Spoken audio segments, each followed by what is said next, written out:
Hello everyone, welcome back to the channel. Today we're going to be going over all of the new and some old Kroot lore found in the new Tau Codex. As many of you will already know, I did get my hands on a box, and I've been really enjoying all the new models, as well as reading through this new book, which has a surprising amount of Kroot pages in it. I guess to go along with all the new models, they decided to actually put some effort into the Kroot portion of it. I think there's 6 or 7 pages dedicated to the Kroot.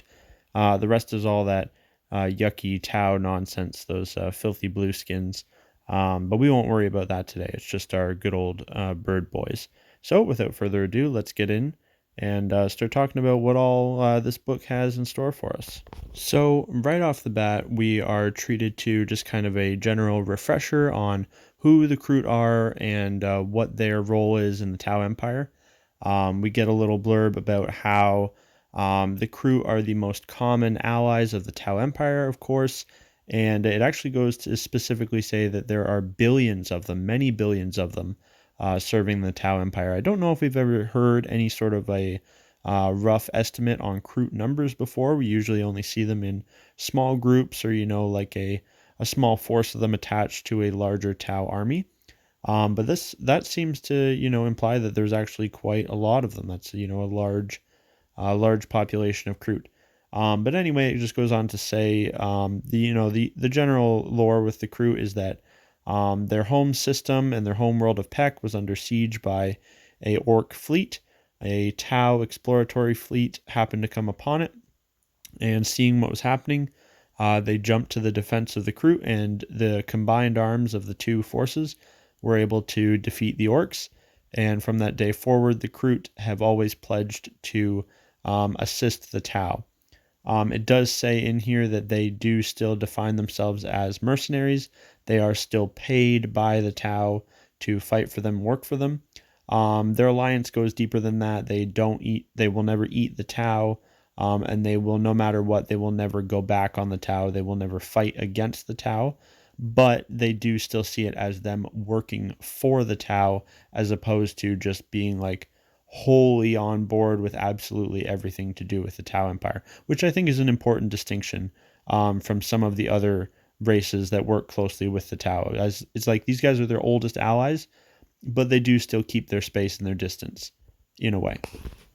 Now, of course, it goes on to describe what the Kroot are like, how, as far as in war, they make up for a lot of the shortcomings of the Tau. Of course, they specialize in close range warfare. They're excellent trackers, hunters, assassins, and generally specialize in close range skirmish warfare. Hit and run tactics. They're good in melee, whereas the Tau can't do really anything. And so the mix of the two forces with a Kroot vanguard backed up by a Tau gun line have been very effective for them in many different engagements. Talks about, just general Kroot physiology, how they're tall and they're wiry and light and very fast, but surprisingly strong. They've got, their sharp quills, which are actually a form of like sensory organ, and some of the other stuff that you can generally just get from the wiki. I'm not going to go through every single little Kroot detail. I'm going to mainly focus on the new stuff here.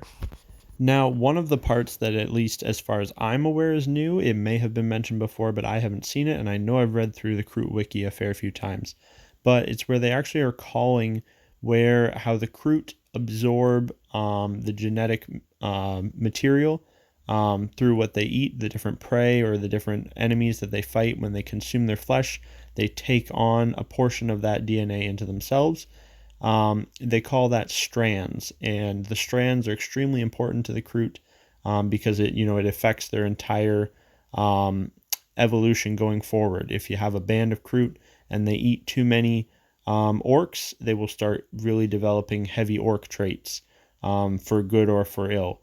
And so it's really important for them as a species to balance what they're eating, and that's where the shapers come in, of course, shaping their species evolution, making sure they're eating the correct things and not too much of one thing or the other. And of course, what we all know, or any Kroot fan will know, you've got things like the Kroot hounds and the Krootoks, and they are actually genetically Kroot. They are Kroot subspecies where a group of Kroot ate far too many of a certain animal or prey species and actually devolved themselves into a state where they are now locked in. And so a whole group of them have basically devolved themselves into the Kroot hounds or the Krootoks or the various other Kroot creatures, and they're now trapped like that. Now they're a full subspecies, and it goes on how to say that their relationship with these beasts or these subspecies is so close that because they functionally are still Kroot now, although they can't understand the Kroot language anymore, the hunting cries and the chirps and the whistles that the Kroot use, they can still relay complex information to their devolved kin, and so in that way that they're able to still work very closely together. And things like the Kroot hounds, they can still give them complex instructions without actually speaking it. This is also enhanced by the Kroot. They excrete a sort of like musky sweat, and they're able to use the scents that they can excrete to communicate to each other and to the different species as well, and the different subspecies can still understand that as well. So we'll get into more of that in a moment. Now back to the shapers. I believe this is the first mention of the different shaper specializations, which is of course a new thing with the new Kroot model range. We've got all these different shapers filling different roles in the army, the trail shaper, the war shaper, and so on. And it goes on to say that even though each shaper might be specialized and do a specific role, they are all trained in the shaper arts, and they are all expected to fulfill all the roles as necessary. So just because a trail shaper is mainly acting as a scout or a guide and, the leading of the reconnaissance, or, finding ambush points for the Kroot, they still would be, expected to help as far as, eating the right things and leading their people in that way. And just because a war shaper is mainly focused on, the war planning and the battle tactics and whatnot, he's still, going to be helping out with, making sure they eat the right things, making sure their spiritual values are being met. They're kind of like a chaplain in a way as well to their people. But I just thought that was interesting that that's the first time that that's really any distinction is made for that. Now, really quickly back to as far, I think it was under the subspecies section, there's one part that got me really excited, and it reads as such. Beyond the deep natural bonds the Kroot share with their kin beasts, they also possess an instinctive affinity for the taming of non-Kroot animals and forming strong connections with them. These can range from colonies of parasites a Kroot may cultivate upon their bodies to act as pets or food, all the way to gargantuan beasts. Over the millennia, the Kroot have harnessed the abilities of countless creatures on unnumbered worlds. And it goes on to talk a little bit specifically about the new Calamandra mount, which is a non-Kroot Xenos found on the planet of, one second, I have it right here, the swamps of Chata. And then it talks a little bit about them. But just that whole little blurb talking about how Kroot have tamed countless other beasts on other planets and form these strong bonds with them and use them in war and all different other functions. That is huge. That opens up the door to all the kitbashing possibilities you could possibly want. I already made a video on this when talking about the Calamandra model specifically and what that meant, but this little bit of text just doubles down on it. We're at a point now with the Kroot where any cool monstrous model from any game, whether it's Age of Sigmar, whether it's a Stormcast Eternals dragon thing, whether it's a Auric Cruel Boys model, whether it's a big squig thing, anything like that, anything from any of the elven factions, whatever you want, if it's a big monster, you now have the green light to slap a couple Kroot riding on it, strap some Tau guns to it, or whatever the hell you want, and that is perfectly fine and valid. It says right here that the Kroot are taming all different manner of beasts and creatures like the Calamandra. They don't just have to be of Kroot lineage. So that's extremely exciting for me, and I love that they included that little part in there. As a little aside too, they also do mention when they're talking about the different Kroot subspecies, and I know this is backpedaling now a little bit, but I'm just kind of all over the place. They mentioned a couple I hadn't heard of before. I think I'd heard of them, but they mentioned them again here. You've got the Kroot worm, which apparently is very tiny, and you have something called a 12-leg. So some sort of a 12-legged Kroot subspecies. So just GW loves to do these little breadcrumbs, right? So when they talk about like weird other Kroot subspecies like those, and then when they talk about the Kroot taming gargantuan beasts and other different species, that to me could be hints at future model releases. Now, I'm not going to speculate on anything, but we all thought that the Narlocs were coming back, maybe some of these other things too. So who knows? Maybe there's a second wave of Kroot coming next year, the year after. Who knows with GW? But it is cool to read about, and it does always get you excited for the future.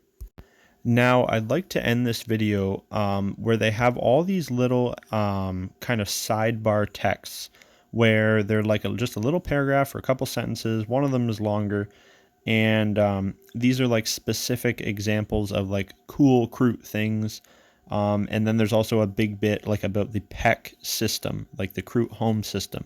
And I'm just going to read those out word for word. I'll have the text pop up on the screen.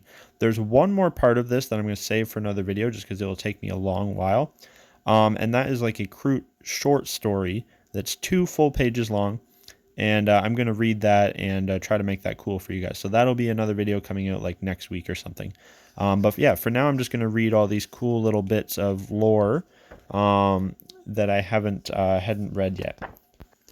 So the first one, it says Technophage. Upon a Chalnath expanse frontier, fifth sphere forces encounter enemies Senior Gwevessa describe as heretics. Initial battles go ill for the Tau Empire, matters growing even worse when, seemingly without cause, Tau communication networks become flooded with ear-bleeding static and advanced weapons go haywire mid-fighting. Nova reactors randomly detonate, smart missiles turn mid-air to shoot towards their firers, targeting and scanning telemetry is scrambled to uselessness. Only Kroot weapons seem unaffected, and the auxiliaries' natural tracking skills mean they have no need for navigation equipment. In a highly irregular act, Commander Brightmoon places Kroot Shapers in control of Tau forces who regroup numerous battered contingents. So here we have the Tau Empire going up against some sort of heretic. We don't know if it's heretic Astartes or just like Chaos Cultists or what, but the human auxiliaries recognize them as heretics. And they have employed something that scrambles all of the Tau's advanced tech. It's now not working right. And only the Kroots, good old solid shot, more primitive style weaponry still works. And it's to the point where the Tau commander actually has to give full control of the forces to the Kroot Shapers to lead them out of this predicament. So that's a pretty cool little blur of lore where it gives you, as a army creator, full reign to, you can make, like, it's now like canon that sometimes in rare circumstances a Kroot Shaper can be your warlord. He can lead Tau forces and the whole army, and it's not like a weird thing that you're just making up. So I just thought that was really cool. It's really cool to see Kroot standing on their own 2 feet. Now we have another little one. I'm not going to read the whole thing, but it's basically just stating that, at least in general, it seems that we are now back to where Kroot rifles are generally firing like solid slug shots.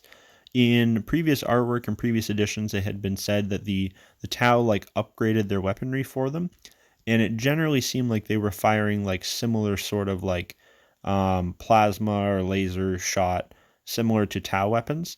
And now it seems we're back to like good old like powder and iron kind of weapons, at least for the most part. They might have still been upgraded, but just in a different way. Maybe they've got a more like heavy duty charge on the end of that shot, but it's still like a solid bullet that they're firing. So I just thought that was kind of interesting. Now, on to the next little blurb here. We have a little bit here called Evolve or Die. It says several Kroot kindreds are attacked by rampaging orcs in the Larathran system of the Chalnath Expanse. After years of forced improvisation operating independently, the Kroot possesses myriad new weapons of their own devising, which they turn against the orcs to great effect. So I'm thinking that to me reads like these Kroot were eating a lot of these orcs. They're left all on their own to fight them. It seems without any allies. And what are the orcs great at? They're great at improvising and making new weapons. So you've got Kroot fighting orcs alone for years, eating a ton of orcs. Now the Kroot are making and improvising new weapons and are now turning them back against the orcs. So it's a pretty fun little example there of how Kroot in different circumstances can adapt, especially based on what they're eating and who they're fighting. Kroot of the Uent kindred, fiercely loyal to the Tau Empire, pose as mercenaries operating in the galactic south. In secret, they transport dozens of water-caste Guella Enlightenment cells, Guavessa squads, and Pathfinder teams aboard their warsphere, smuggling these forces onto numerous human-held worlds. So we have these band of Kroot that are super loyal to the Tau. The war spheres are massive. They're like multi-kilometer long ships. They're huge. And they're transporting with them a payload of basically like Tau insurgents.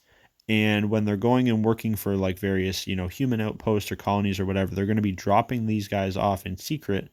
And basically they're going to be infiltrating the human society and attempting to convert them to the greater good in the Tau Empire. So here we have a band of Kroot that is probably more in line with the Tau and are obviously like directly helping them in expanding. Now, to finish off our little lore dive here, I'm going to read the entire little section that's about the Pech system. And basically it talks about a number of different worlds, colonized by the Kroot and what they're like. And to me, I would take this as great inspiration for when you're making your army, when you're basing them, when you're choosing your color schemes, because it gives you a lot of insight into how some different Kroot worlds can shape the Kroot that live on them. So, the Pech system. Though no world holds as great a significance to the Kroot as their nest world of Pech, they have settled every planet in their home system, as well as many beyond its bounds. Kroot is a petrified forest world saturated with radiation. Its wildlife is hideously mutated, and it is forbidden to eat anything from there. Only Kroot granted special permission by the Shapers may travel to it. In comparison, Porlock is a verdant world, its population second only to Pech in size. Whereas Pech's native species have been all but wiped out by the Kroot for food, leaving much lower genetic diversity, strict discipline on the part of Porlock's flesh shapers have maintained the planet's breadth of creatures. The third largest Kroot population lives on the jungle world of Chata. Orcoid space hulk wreckage litters the surface, and the population is split between extreme traditionalists who shun Chata's technological bounties and dwell deep in the world's many swamps, and the tech-savvy who have exploited the debris scattered over the planet. On the frozen world of Aqua, life for the Kroot is hard, and so they view the Kroot of the other worlds as soft.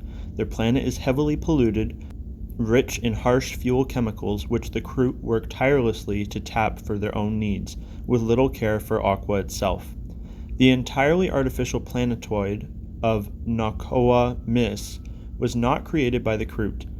Earth-cast scientists have solved few of its mysteries. It has become a bustling spaceport all the same, home to an ever-changing population of traders, mercenaries, and travelers drawn from scores of alien species, especially those belonging to the Tau Empire. So literally the Kroot basically have their own little like Halo ring giant spaceport construct, maybe more like a space Hulk than a Halo ring. But there is just a crazy variety right there, just in the Pech, I'm not sure how they say it, system for the Kroot to live on. You've got frozen worlds, you've got radiated chaos worlds, you've got beautiful jungles. You've got the more tech-savvy Kroot kind of not clashing, but split off from some more savage jungle or swamp-dwelling Kroot. And that's just fantastic inspiration, in my opinion, for building your army. But yeah, that about does it for today, guys. Thanks for stopping in to listen to me ramble about my favorite faction. It's always a pleasure to do so.